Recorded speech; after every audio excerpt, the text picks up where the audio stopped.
Welcome to the first in a series of tutorials on iSymmetry. My name is David and I'm the developer of the app. iSymmetry is an app for painting patterns. In this video, I'm going to give you an overview of the main features. In the tutorials to follow, I'll go into more depth on specific features. Let's dive right in.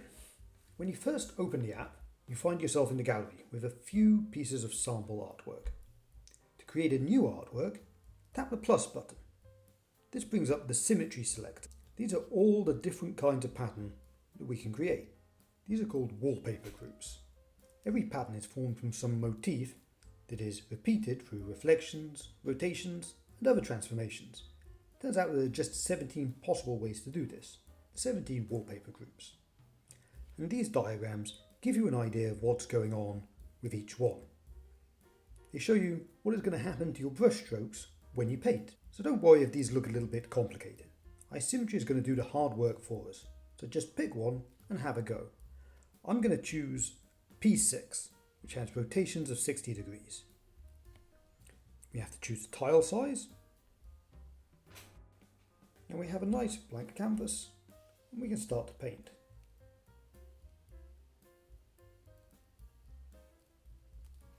You can make quite an interesting pattern with just a single meandering line. We have undo and redo here, so let's just clear that.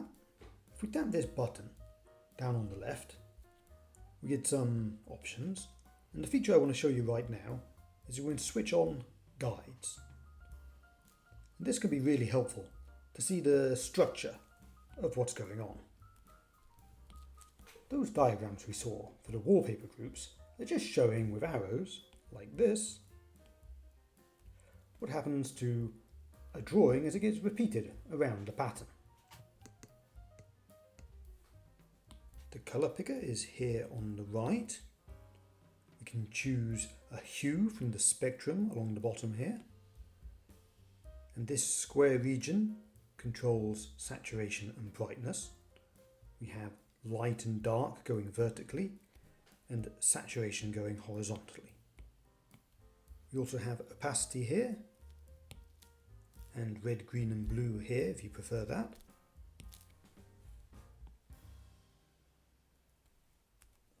We have a brush and a eraser that we can switch between here, so we can also erase stuff like this. If the brush is already selected, then tapping on it brings up the brush selector. And we have lots of brushes to choose from. I like the pencil for sketching out ideas and for shading.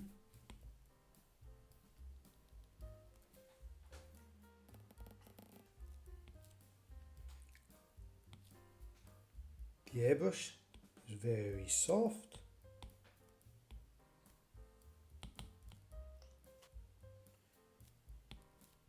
And we have brushes like Inkstick, which have a lot of texture. You can get some lovely texture effects.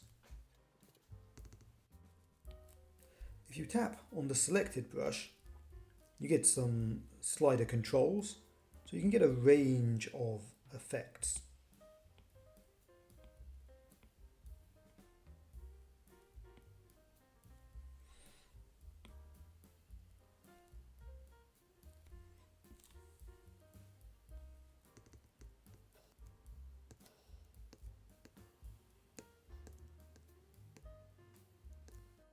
This compass icon is our precision drawing tools.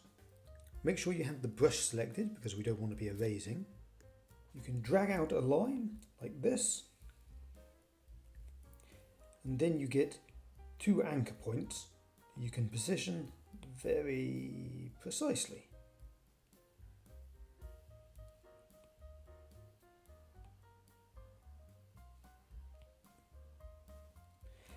And when you're happy with what you've got, you get this cross and tick, and you can commit like that. And we can draw another line. We also have stars and polygons. And we can just tap this again to go back to normal drawing. This icon is our layers pop-up. We can create a new layer with the plus button here.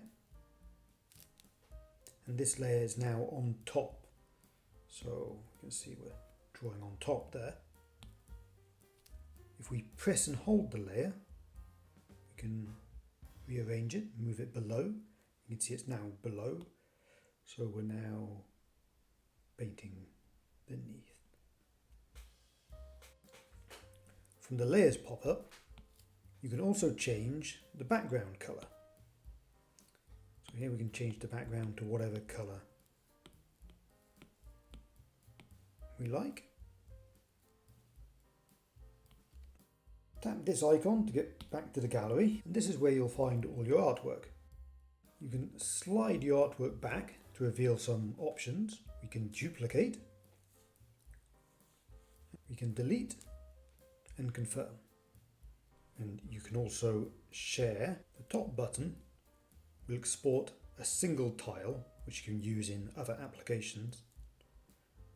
And these two options will export patterns with multiple repetitions. One last thing that I want to show you is the feedback form, this button at the bottom. Please use this to let me know of any features you'd like to see in the app, or bugs, or any other problems. So that's all for now. Thanks for watching.